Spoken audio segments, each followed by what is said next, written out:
అప్పుల బాధలు వెంటాడుతున్నాయా? అయితే 6 జేవిఆర్ వారి జాతిరత్నాలు ధరించండి. BRS party MLC Kalvakuntla Kavitha కొత్త పార్టీ పెట్టబోతున్నారు అనేటువంటి వార్త వినపడుతోంది. ఆమె ఏదో సీఎం పదవి కావాలంట, 10 సంవత్సరాల్లో నేనే సీఎం అంటుంది. పార్టీలో వర్కింగ్ ప్రెసిడెంట్ కావాలంట, పార్టీలో తనకే ప్రయారిటీ కావాలట. మరి వాళ్ళ నానేమో కేసీఆర్ ఏమో కేటీఆర్కే ఇంపార్టెన్స్ ఇస్తుండు, కేటీఆర్ని అధ్యక్షుడిని చేయాలని చూస్తున్నాడు.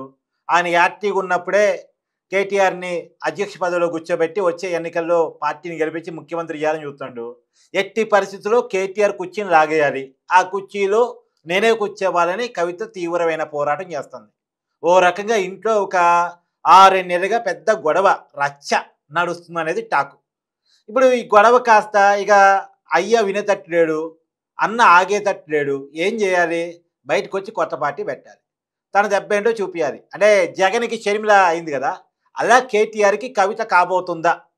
నిజానికి కొత్త పార్టీ పెట్టే క్లిక్ అవుద్దా కాదా, ఇన్ని డౌట్స్. అయితే ఇప్పుడు కవిత ప్లాన్ ఏంటి? టీఆర్ఎస్, నిజానికి టీఆర్ఎస్ పార్టీనే బీఆర్ఎస్ పార్టీగా మార్చుకున్నారు. తెలంగాణ రాష్ట్ర సమితి భారత రాష్ట్ర సమితిగా మారింది. తెలంగాణ సెంటిమెంట్ కొంత బీఆర్ఎస్ పార్టీకి మిస్ అయింది.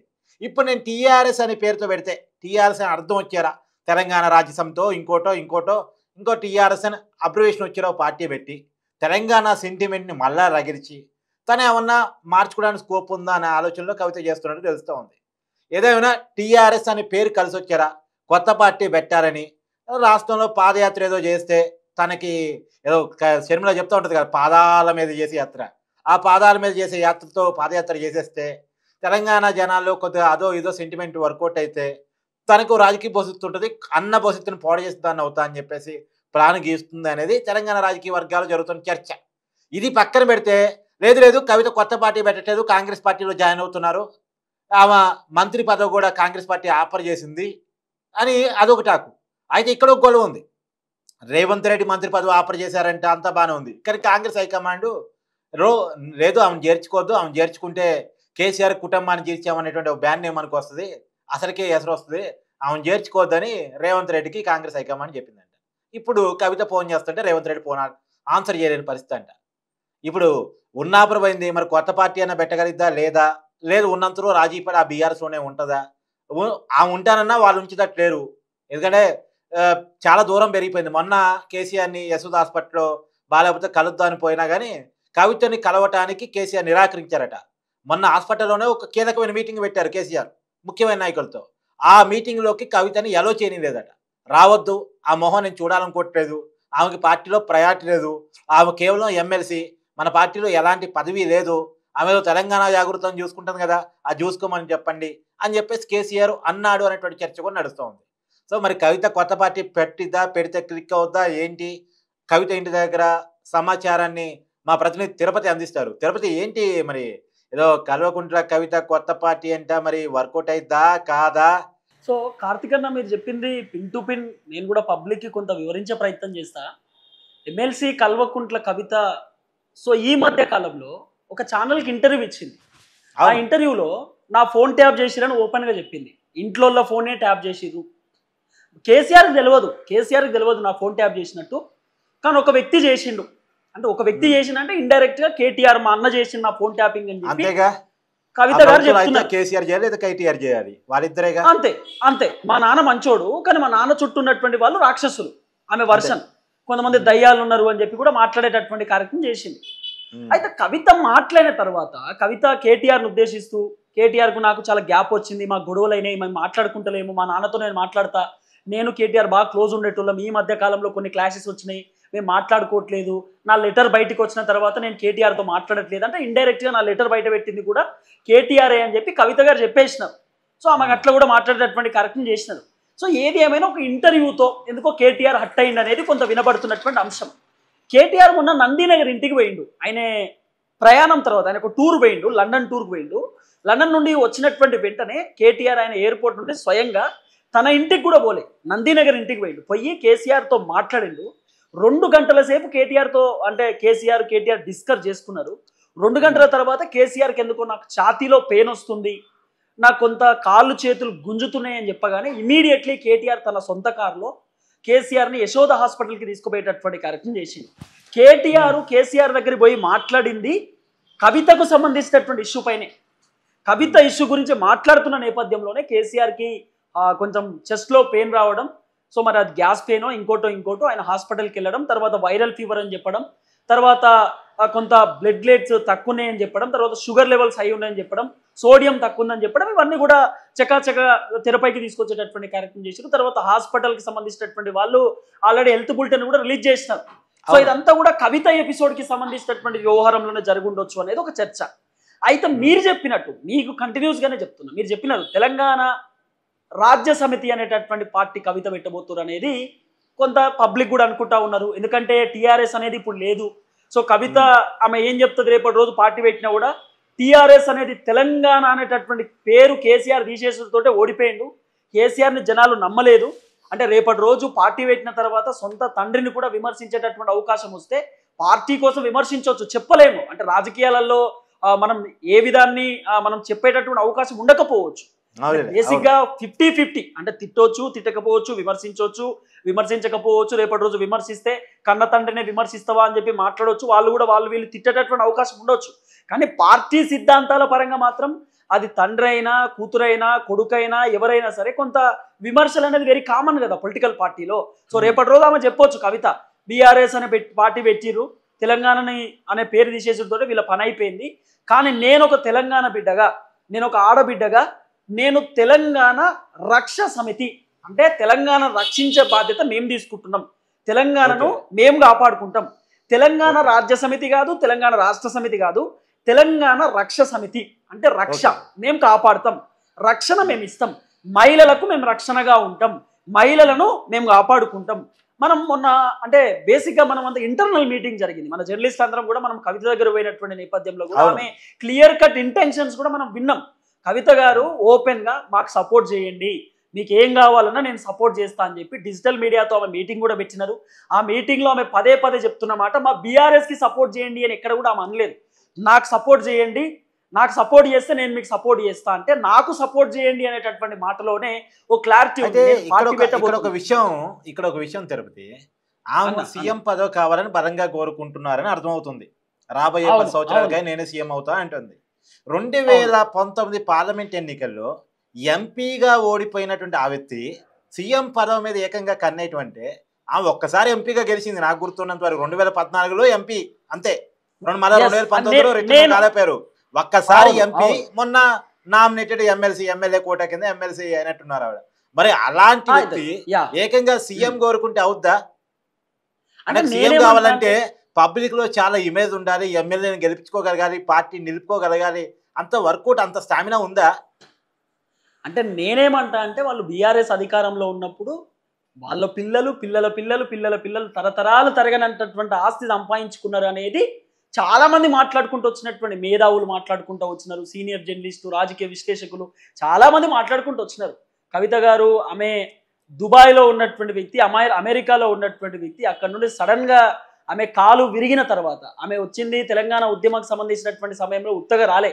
ఆమె దుబాయ్లో కాలు విరిగితే ఆమె బెంగళూరు దాకా వస్తే బెంగళూరు దగ్గరికి విజయ రామారావు అనేటటువంటి డాక్టరు బెంగళూరు నుండి హైదరాబాద్కి తీసుకొచ్చిండు. 2013కు సంబంధించినటువంటి ఆ టైంలో, అంటే 13-12 టైంలో తెలంగాణ ఉద్యమం నడుస్తున్నటువంటి నేపథ్యంలో కవిత వచ్చింది. అప్పుడు వచ్చి నేను ఉద్యమంలో పాల్గొన్నా, నేను జాగృతి పెట్టినా, స్కిల్ డెవలప్మెంట్ చేసినా అని చెప్పి ఆమె చెప్పుకునేటటువంటి కార్యక్రమం చేస్తుంది ఇప్పుడు. కానీ ఉద్యమాన్ని స్టార్ట్ చేసింది కేసీఆర్, ఉద్యమాన్ని నడిపిస్తున్నటువంటి నేపథ్యంలో తర్వాత కవిత ఎంట్రీ ఇచ్చేటటువంటి కార్యక్రమం చేసింది. తర్వాత కేసీఆర్ హాస్పిటల్, ఖమ్మం హాస్పిటల్లో ఉన్నటువంటి నేపథ్యంలో కేటీఆర్ ఫస్ట్ వచ్చిండు, కేటీఆర్ తర్వాత కవిత ఉద్యమ సమయంలో ఫస్ట్ వచ్చినారు. ఇద్దరు పోయి మా నాన్న వద్దు, మాకు ఉద్యమాలు వద్దు, ఏమొద్దు, మేము సామాన్య కుటుంబం, మా నాన్నని మేము అమెరికా తీసుకెళ్తాం, మేము దుబాయ్ తీసుకెళ్తాం, మాకు అవసరం లేదు ఉద్యమం అన్నప్పుడు కేసీఆర్ లేదు నాకు అవసరం అనుకుంటే పిల్లలు కూడా అవసరం లేదు, నాకు తెలంగాణ కావాలి అంటే ఆయన నినాదం డిఫరెంట్ కదా, కేసీఆర్ నినాదం. అంటే అంత అద్భుతమైనటువంటి వ్యక్తికి ఈరోజు వ్యతిరేకంగా ఉండడం అనేది ఒక పెద్ద క్వశ్చన్ మార్క్. ఇప్పుడు మీరు ఒక మాట చెప్పారు, అంత సత్తా ఉందా, మరి ఆమె ముఖ్యమంత్రి స్థాయి ఉండేటటువంటి లీడరేనా అని చెప్పి మీరు ఒక మాట అడిగినప్పుడు, ఇక్కడ బీఆర్ఎస్లో వాస్తవానికి ఈటల రాజేందర్ ఇప్పుడు నెక్స్ట్ కాబోయేటటువంటి ముఖ్యమంత్రి అని చాలా మంది ఊహించుకున్నటువంటి మాట. ఎందుకంటే కేసీఆర్ తర్వాత ఈటల రాజేందర్ వేరే ఆప్షన్ లేదు, ఈటలే బీఆర్ఎస్కు పెద్ద పీట. ఈటలే బీఆర్ఎస్కి ఒక పెద్ద స్తంభం లెక్క, ఒక టవర్ అని చెప్పి అనుకున్నారు. కానీ కేటీఆర్ ఎప్పుడైతే ఈటల రాజేందర్ నా ప్లేస్లోకి వస్తాడు, నా ప్లేస్ని ఎక్కడ ఆయనే కబ్జా పెడతాడేమో అనేటటువంటి నేపథ్యంతో ఈటల రాజేందర్ పైన కేవలం ఆరోపణల రీత్యా ఆరోపణలు చేసి ఆ ల్యాండ్ కబ్జా చేసిండు, ఈ ల్యాండ్ కబ్జా చేసిండు, మంత్రివర్గంలో పెద్ద అవకతవకలు జరిగినాయని చెప్పి మంత్రి పదవులకి వెళ్ళి తీసేసినారు. ఈటల రాజేందర్ పైన ఆరోపణలు చేసినటువంటి నేపథ్యంలో ఈటల రాజేందర్ గారు బీఆర్ఎస్ పార్టీకి రాజీనామా చేసి హుజరాబాద్ ఉప ఎన్నికల నుండి పోటీ చేసిండు. ఎందుకు తీసేయడానికి గల కారణం ఏంటి అంటే కేవలం కేటీఆర్ ప్లేస్ని ఎక్కడ ఈటల రాజేందర్ ఢీ కొడతాడేమో, కేటీఆర్ ప్లేస్లోకి ఈటలు ఎక్కడ వస్తాడేమో అనేటటువంటి నేపథ్యంతో మాత్రమే ఆయనను పక్కదారి పట్టించిన అనేది ఒక చర్చ. దాదాపు ఈటల రాజేందర్ 10 సంవత్సరాల దాకా 10 years దాకా ఉద్యమం నుండి కదా, ఇప్పుడు ఉద్యమం కంటే ముందు నుండి టీఆర్ఎస్ పార్టీ ఉంది, టీఆర్ఎస్ పార్టీ నుండి ఉద్యమాలు చేసేటటువంటి కార్యక్రమం చేసినారు. అలాంటిది కేసీఆర్తో కలిసి పనిచేసేటటువంటి వ్యక్తి, కేసీఆర్కి ఒక సొంత తమ్ముడు లెక్క అన్ని కేసీఆర్ దగ్గరే షేర్ చేసుకున్నటువంటి వ్యక్తి, ఉన్నటువంటి వ్యక్తి. అలాంటి ఈటల రాజేందర్నే పక్కన పెట్టినప్పుడు సో కేటీఆర్ వాళ్ళ చెల్లెని పార్టీలోకి వెళ్ళి సస్పెండ్ చేయడం ఎందుకు అనుకుంటాం, పార్టీలో నుండి తీసేయడం ఎందుకు అనుకుంటాం? అంటే రాజకీయాలలో ఏదైనా సాధ్యం కావచ్చు, రాజకీయాలలో ఏదైనా కావచ్చు అని చెప్పి మాట్లాడుకుంటాం కదా. కాబట్టి కేటీఆర్ కు అడ్డం వస్తున్నటువంటి వాళ్ళు ఎవరైనా కేటీఆర్ వదిలిపెట్టే అవకాశం ఉండకపోవచ్చు. కేటీఆర్ గోల్ ముఖ్యమంత్రి కావాల్సిందే. ఎందుకంటే ఇప్పుడు కేటీఆర్కు ఉన్నటువంటి మొట్టమొదటి బాధ రేవంత్ రెడ్డి, ఆయన ఒకసారి ఎంపీ, ఒకసారి ఎమ్మెల్సీ, ఒకసారి ఎమ్మెల్యే. అంటే రేవంత్ రెడ్డి డిఫరెంట్ తిరుపతి. అదే అంటే బేసిక్ గా చెప్తున్నా. ఇక్కడ ఏం జరుగుతుందంటే కేటీఆర్ ఏమో చాలాసార్లు ఎమ్మెల్యేగా ఉన్నటువంటి వ్యక్తి, కేటీఆర్ మంత్రి పదవిలో ఉన్నటువంటి వ్యక్తి. అరే నేను ముఖ్యమంత్రి ఎందుకు కావద్దు, రేవంత్ రెడ్డి ముఖ్యమంత్రి అయినప్పుడు నేను ఎందుకు కావద్దు ముఖ్యమంత్రి? రేవంత్ రెడ్డి ఏమో మళ్ళీ కాంగ్రెస్ పార్టీకి రేవంత్ రెడ్డి ఓనర్ కాదు, రేవంత్ రెడ్డి ఎంప్లాయ్. పార్టీ మాది కదా, బీఆర్ఎస్ పార్టీ మాది కదా. ఇప్పుడు మా నాన్న తర్వాత బీఆర్ఎస్ పార్టీకి ఓనర్ నేనే కదా, అయినప్పుడు నేను కదా ముఖ్యమంత్రి కావాల్సింది అనేది కేటీఆర్ వర్షన్. కవిత ఏమో మరి నువ్వు అన్నకి ఇచ్చినప్పుడు మరి నాదేంది పార్టీలో, నాకేమి ఇస్తున్నావు అంటే ఇప్పుడు ఆస్తి వాళ్ళ ఆస్తి ఏంది పార్టీ, మరి పార్టీ కేటీఆర్కి ఇస్తే నాకేమి ఇస్తావు అనేది కవిత వర్షన్. కాబట్టి కవితను ఎట్టి పరిస్థితులలో బీఆర్ఎస్ పార్టీ అవకాశం ఇచ్చే ఆలోచనలో లేదు అనేది ఒక చర్చ నడుస్తూ ఉంది. కేటీఆర్ దగ్గరికి రానిచ్చేటటువంటి పరిస్థితి లేదు. సో కేటీఆర్ కవిత అవసరమైన మాట్లాడకపోయినా పర్లేదు, అవసరం అనుకుంటే ఆమె మా దగ్గర ఉండకపోయినా పర్లేదు, కానీ మా ఎజెండాలో మేము ముందుకు పోతాం, మా వ్యవహారాన్ని మేము చూసుకుంటాం, మాకు సంబంధం లేదన్నట్టుగా కేటీఆర్ ఉన్నాడు, హరీష్ రావు ఉన్నాడు. సో కవిత మాత్రం క్లిస్టల్ క్లియర్. కవిత క్లిస్టల్ ఏంటంటే అన్న చెప్పండి. విచిత్రం ఏంటంటే తిరుపతి, నిజానికి నాకున్న సమాచారం ప్రకారం 2019 పార్లమెంట్ ఎన్నికల కంటే ముందే బీజేపీతో పొత్తు పెట్టుకుందామని ప్రపోజ్ చేసింది కేసీఆర్ ముందు కవితనే. అవును. ఎందుకు? బీజేపీ మరొకసారి అధికారంలోకి వస్తే కేంద్ర మంత్రి కావచ్చు నేను అని కవిత అనుకుంది. కానీ కేసీఆర్ ఏం చేశాడు, మన 2018 ముందస్తు ఎలక్షన్కి వెళ్ళాడు కదా, మన టీఆర్ఎస్ అప్పుడు టీఆర్ఎస్ రెండోసారి గెలిచింది కదా, మనం రెండోసారి గెలిచినాం, పార్లమెంట్లో కూడా మనమే గెలుస్తాము, సారు కారు 16 నినాదంతో మనం పోదాము, 16 సీట్లు వచ్చినాయి అంటే బీజేపీకి సొంత మెజార్టీ కేంద్రంలో రాలేదు అంటే అప్పుడు మన మీద డిపెండ్ అవుతుంది, అప్పుడు మనం ఏ పదవి అడిగితే ఆ పదవి ఇస్తారు, ఏ పోర్ట్ఫోలియో అడిగితే ఆ పోర్ట్ఫోలియో ఇస్తారు, సో ఎన్నికల ముందు పొత్తొద్దు, ఎన్నికల తర్వాత పొత్తు పెట్టుకుందామని కేసీఆర్ కవిత చెప్పాడట. సరే బాపు అని చెప్పేసి కవిత అన్నదంట. తర్వాత కానీ 2019 ఎన్నికలు వీళ్ళు అనుకున్న జరగల, అంటే వీళ్ళకి 16 సీట్లు రాలేదు, బీజేపీ వీళ్ళ మీద ఆధారపడే పరిస్థితి రాలేదు, సొంతంగా మెజార్టీలోకి వచ్చింది బీజేపీ. సో బీజేపీతో బీఆర్ఎస్ పొత్తు అనేది కలగానే మిగిలిపోయింది.